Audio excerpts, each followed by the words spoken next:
Hi, this is Lee Gerstmann with Charles Traynor on the Both of Us review. The both of us review. Yeah, why not? Hey. We got to put polls up on the social medias there and figure out what the what of the 100 names that they've used do you like the best? Yeah. Yeah, okay. But anyway, well, it's great to be back on and yeah, right on. What the hell are we doing this time? We're doing an album that you picked, but one that I think you picked because you knew how I felt about it, so it was almost like my pick, but not quite. It's Oasis, Dig Out Your Soul. That's a very good observation. And now I just have to say, both of us are like survivors of a certain show. And I was on that show and you weren't on that show. I happened to review this album back then. Oh. And I'm curious. I was actually curious, not that I go back and listen to that nonsense, but I do kind of remember what I thought about it then. And I was curious if maybe I felt the same now or I changed my mind. I'm kind of thinking that when you said that, I would like to know if you might be curious as to what I thought about it as opposed to the other guy. That is definitely part of it. I didn't get to finish my thought. Sorry about that. I apologize because I sometimes do that. Anyway, go on. But I was more curious of what the incomparable host of the Lee Gerstmann Show, that's the name of the show, folks, really truly thought about these songs. Because, yes, my proverbial beak was wetted about this. Now, Lee had told me on his own he decided to listen to this album. Yeah. Correct? Yes. I guess in anticipation that one day I'd want to review it. No, that wasn't why, but I knew that you probably would. But, because spoiler alert, I am known as Mr. Oasis, and yes, I've heard all their albums numerous times. So it was a fascinating conversation from a few weeks ago, I believe, and it just dawned on me like, I really am curious what he really thinks of this record. So that was why I picked it. Plus, since when it comes to a group, if I almost hear almost everything that they've done, I tend to be kind of a completist who wants to hear everything. And since I did that with another group that I don't think I ever need to go back to, even though sometimes I do as a perverse punishment to myself, I find that this group, I wouldn't go back to the things that I don't like, but I like this. Let's be honest. The recordings tell the truth of the podcast of the Lee Gerstmann Show. You've tended to enjoy more of this stuff than you haven't. That's just a fact. I can't. I'm going to have to. Expect to. I'm going to. Well. I mean, it's just a fact. There's no problem. I don't know what you're fucking talking about, but anyway. You turned me on to Coliseum too. It's some cool shit too. So yeah. I said I like Coliseum, and then you thought that the O was that the C was an O, and that no. Actually, there's a couple of albums by Oasis I'm not a big fan of, but the other stuff I'm generally okay with. Okay? Damn it. There you go. Fuck. And so, well, this is their last, as of now, studio album. And if they continue doing more, then I might actually be a fan. we'll get into that later in the review. But in 2008, this was put out. I bought it on CD, and one thing that is very true, I don't know what would be side one or side two, but I have I think I know what would be side one and side two. Yeah. And that's going to be important in this review. But I will say there's a tiny, not a lot, but there's a tiny bit of difference that I had after listening to it again. Positive, but tiny. Oh, positive. Anyway, damn it. This was their last album that they made at this point. It was actually the only one they ever recorded in Abbey Road. Cool. And Zach Starkey, you know of him, right? Yes. Yeah, he's drumming on all but 3 tracks on this album. That's cool. We'll get into the mystery drummer as we do the review. All right. But on those 3 tracks. All right. That's pretty much all you got on that. How about, why don't you start? No, I want you to start. Oh, okay. All right, bag it up.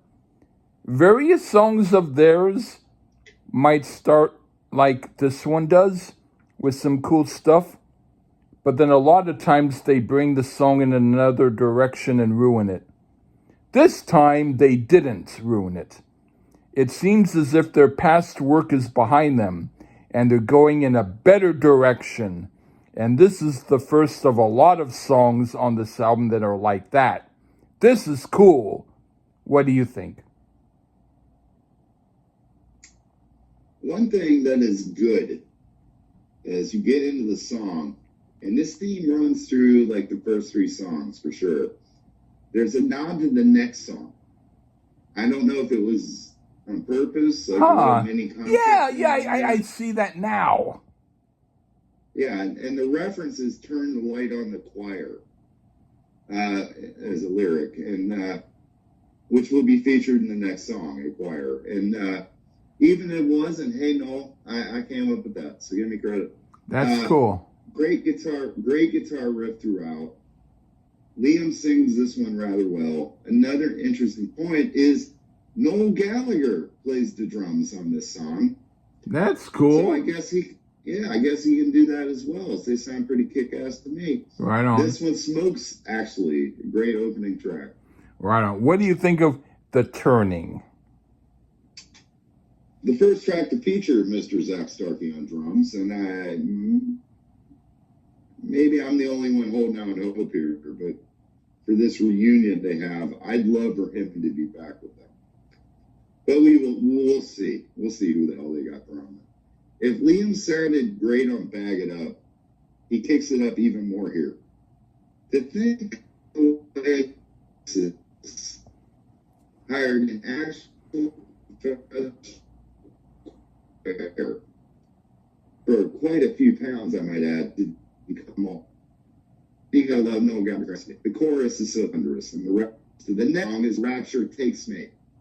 Kick-ass guitar solo, definitely one of the better deep Oasis cuts in the catalog, and a contender for best song on the record. Go ahead, Lee. All right. We're talking about The Turning, right? Mm-hmm. Yeah, only because a lot of what you said went through some sort of weird Skype thing where a lot of it I couldn't understand. But anyway, maybe other people will. But well, hold on. You can repeat it so then hopefully they can. No. Or I can fix. Yeah. I can fix that.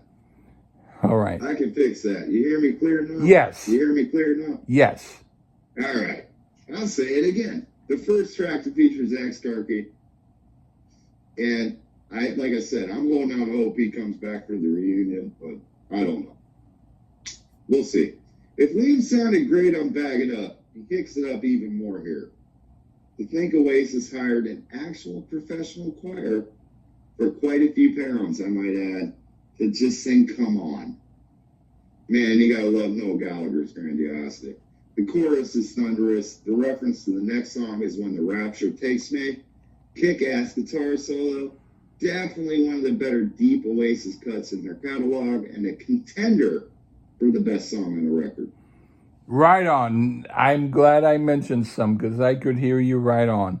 Anyway, I don't know if they were influenced by the international noise conspiracy or if it was vice versa, but it's a cool song and that type of song. And Oasis does it great. This is them at their peak. Okay. Right on. Now for Waiting for the Rapture. Okay. This is a good song too. Maybe of the first three, this one seemed like it might veer off into recycled territory, but the vocals save it because they're done with conviction. So this is still one of the good songs. But first-time listeners to the album might want to hear it first, so it gives full impact. What do you think? Well, I'll never forget the first time I heard it. I was like, oh, a 5 to 1 ripoff. It's very 5 to 1 by the Doors. Okay. But then after further evaluation, I'd say it's more of a nod to it, as the riffs aren't exactly the same.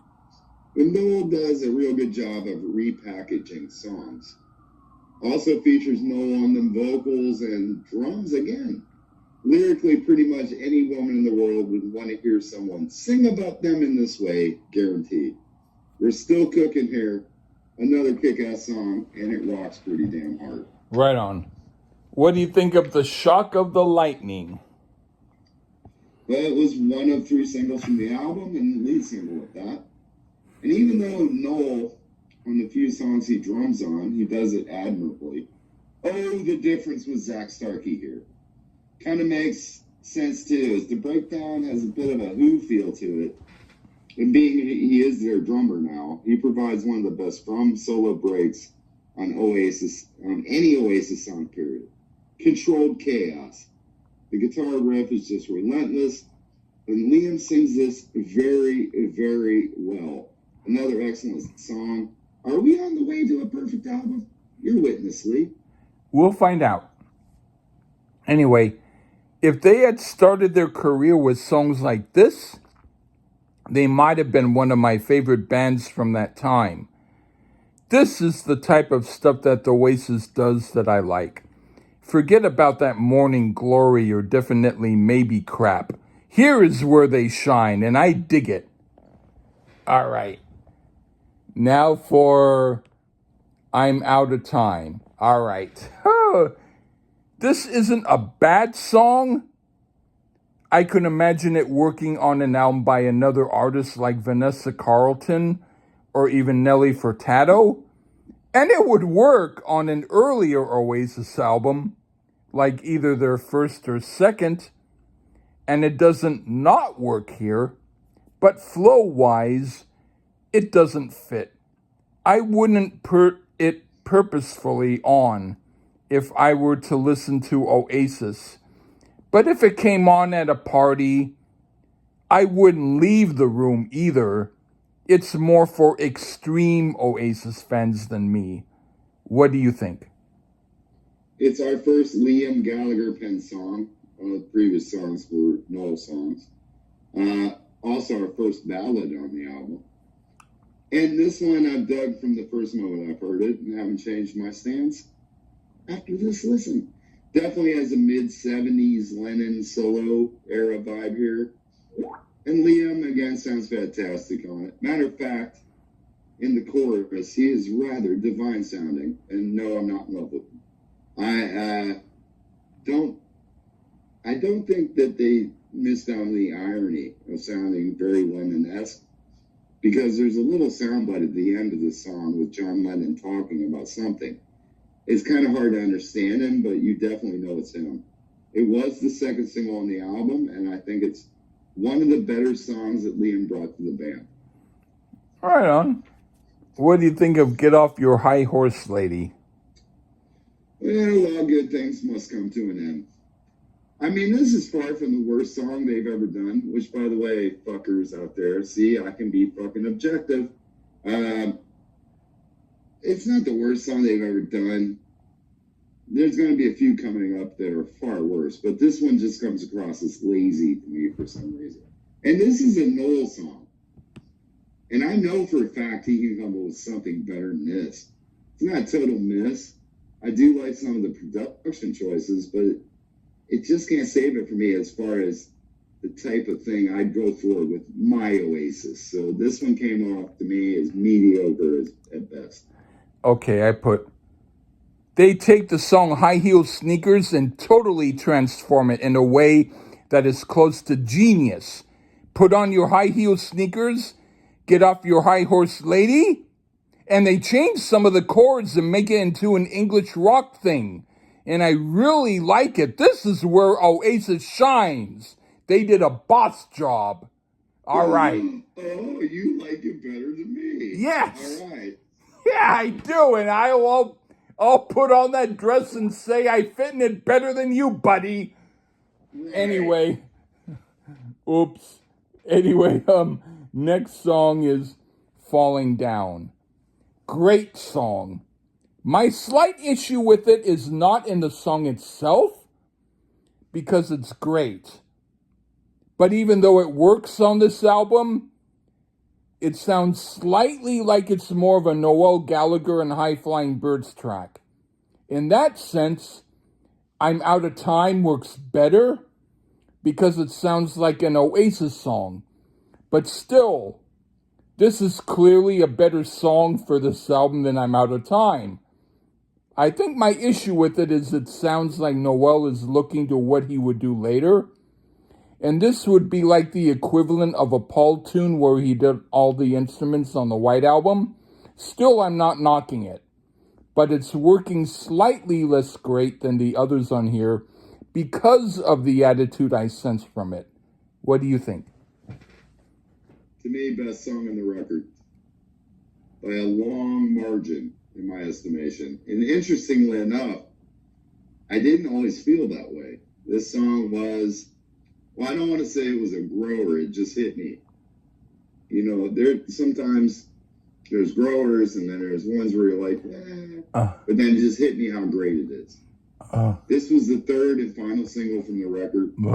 Noel's the lead singer. In actuality, no way Liam could have pulled this off. This Noel has a little more flexibility to his vocals, and it has some delicate singing points, which is interesting as the backing music is rather intense. So real cool counterbalance there. Also, we get a little nod to sounds Noel would try with the High Flying Birds, like you said. Yeah! Because he had one foot out the door at this point. Easily. Yeah. The best song on the record. Right on. What do you think of To Be Where There's Life? Gam Archer, the other guitarist in this band at this point, wrote this. And interestingly enough, didn't even play guitar on it, but put bass on it. A point that Noel Gallagher pointed out as really fucking stupid. What's even more stupid is this piece of crap song was allowed on an Oasis album. It's really, really bad. Boring indie-inspired rock. Anyone that tries to tell me Within You Without You isn't brilliant should listen to this schlop. Even Liam sounds bored and out of tune in parts. Really terrible song here. This might be my favorite song on the album. I love it. It's a tiny bit different than what the other songs are doing, but it's also like the leader guiding the other songs to be as good as this one. I give it 10 thumbs up. Sorry. The best song on the album? Yeah. Sorry. Oh, boy. Yeah, you hate definitely maybe and what's the story, so okay. All right. So maybe I should not I should not produce. No, I'm not saying review. I'm saying produce their next album for fans like you. Yeah, oh yeah. I should not produce it because I should produce it if I want it done the way I want, but not you. Yeah, okay. I'm sorry. I love it. Okay, cool. That's cool. Right on. Okay. In fact, that was the thing that I was worried about, is me having to try to tell you to like some of these better, which would be really weird. Oh yeah, this is way better than Live Forever. Oh, by far. What's Come that? on. You don't know the song Live Forever. Okay. What is it? Probably their greatest song. All right, let's get to it. Did I used to talk about that song? No, you trash definitely maybe, and that's on definitely maybe. All right, there's one song on it maybe. Anyway, we know that's Columbia. Okay, ain't got nothing. All right, yeah, ain't gonna. All right, okay. I really hate to say this, but this is a filler track that could have been left off, because even though I really like the arrangement and instrumentation, it sounds more like noise and not a real song. So I don't dislike it for its sound, but it also is the least interesting track because it's more like a cut and paste by numbers. Let's see what we can do with this type of song instead of something that seems well written. What do you think? Another Liam Gallagher pen song, and while it isn't phenomenal, it sure as hell isn't as bad as To Be Where There's Light. Oh, it's better. Sorry. I enjoy it a hair more over High Horse. But there really isn't too much to this song.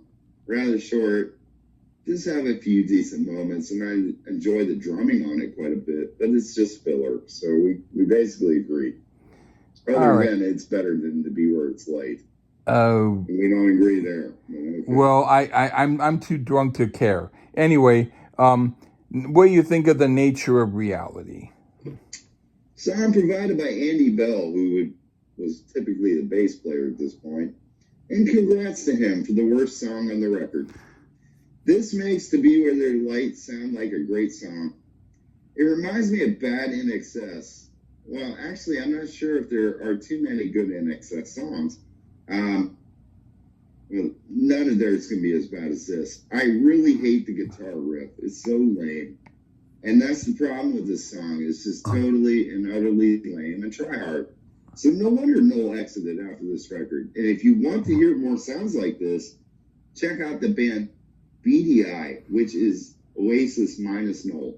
There you go. I might do that. Anyway, I put the positive things about the song are the George Harrison Revolution feedback guitar sound, which I think is a cool touch. And there's a solo that sounds kind of like Alvin Lee. But the negatives are this.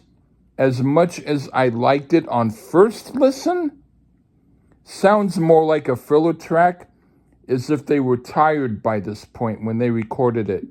It doesn't make the not like it list, but it almost does. I'll say it's the worst of the songs I like here. Okay. Now the last worst of the songs I like. Anyway, either way, we both agree on worst somehow. Right. Yeah. Anyway, the last song, Soldier On. Okay. This is a cool closing track, and almost, but not quite, has a chill factor to it. It's one of the better songs on the album, and I give it a thumbs up. What do you think?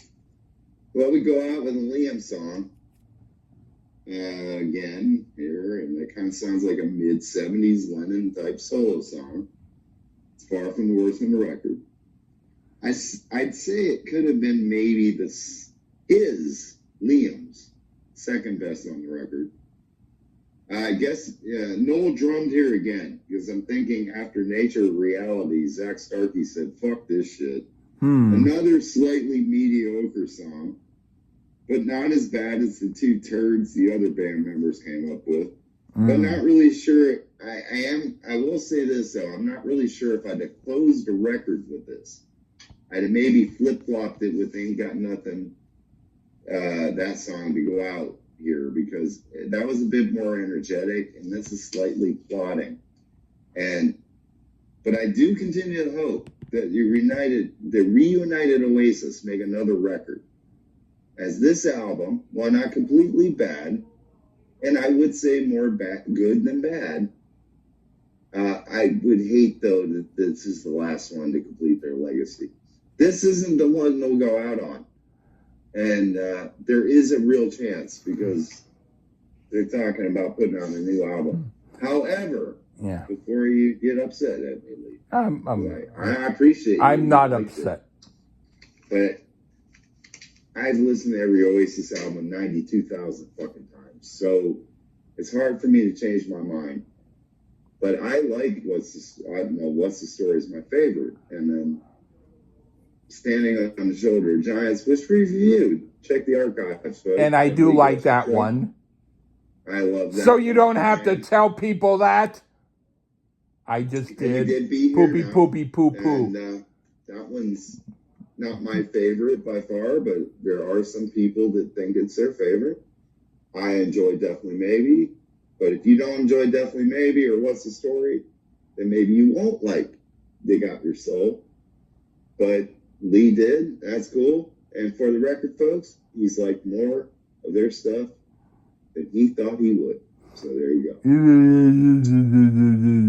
Anyway. And you know why? When he goes, because Lee recognizes good songwriting. That's why. And that's just, I'm sorry. That's the way it is. Yeah, it is. Shut up. Songwriting is good songwriting. It is. So shut up. Just kidding. Yeah. Anyway, shut up. I'll go back to yeah. But actually, I think that they were like any other band where they have good points and not so good points. And the only thing is that you grew up in a certain area at a certain time where certain stuff was considered whatever it was, and I probably grew up in another time. So we're going to have different opinions in that way, maybe. Here's what's really interesting, Lee. Contrary to what you may believe and what a lot of people may believe, okay, I had bought, remember, can you think back to 1995 for a second, Lee? One second. 1 second. Yes. No, what I mean is I can think of it for 1 second. There was a thing called the Beatles anthology that came out. Yeah. And the Beatles were like everywhere, right? And I was deep diving into Beatles, developed my love for them. They're still my favorite band, even over Oasis by far. Yeah. But I had bought yes, I used to read Rolling Stone. For those people that are mad to me that I like Oasis better than Cheap Trick. I'm sorry to you. I do. Get over it. But I bought this Rolling Stone magazine at Christmas time, 1995. First time I ever heard of Oasis because they had a little section about them in that magazine. And the reason why I got it was because it was about the Beatles. And I read about them. I didn't know shit about them. Found out eventually then Wonderwall came out. And by the way, I still don't really love Wonderwall that much. I saw the video, and in these comparisons the Beatles were made, and I was like, this is nothing like the Beatles. Fuck this band. So I didn't fall in love with them immediately. But the thing that kept me in the game with this band was their personality. Was of these two brothers, because they don't give a fuck. And what's interesting is their music is anything but confrontational and tough, but yet they still are just talk shit and blah blah blah blah. And that's what kept me in the game. But I wasn't an overnight Oasis fan. It took quite a while for me to get it. But once I got it, and I do appreciate their stuff. But no, I wasn't with them from the beginning, believe it or not, because if you're a Beatles fan at any time, and I know you are a Beatles fan, correctly? Yes, since I was about 1 month old. Well, I can't say that. Sorry. Well, what I can say is when you get bit by the Beatle bug, nothing compares to them. when you're in the middle of. I must Oh, listen to everything. absolutely, my favorite. I would say I thought of them the same as I did of Santa Claus.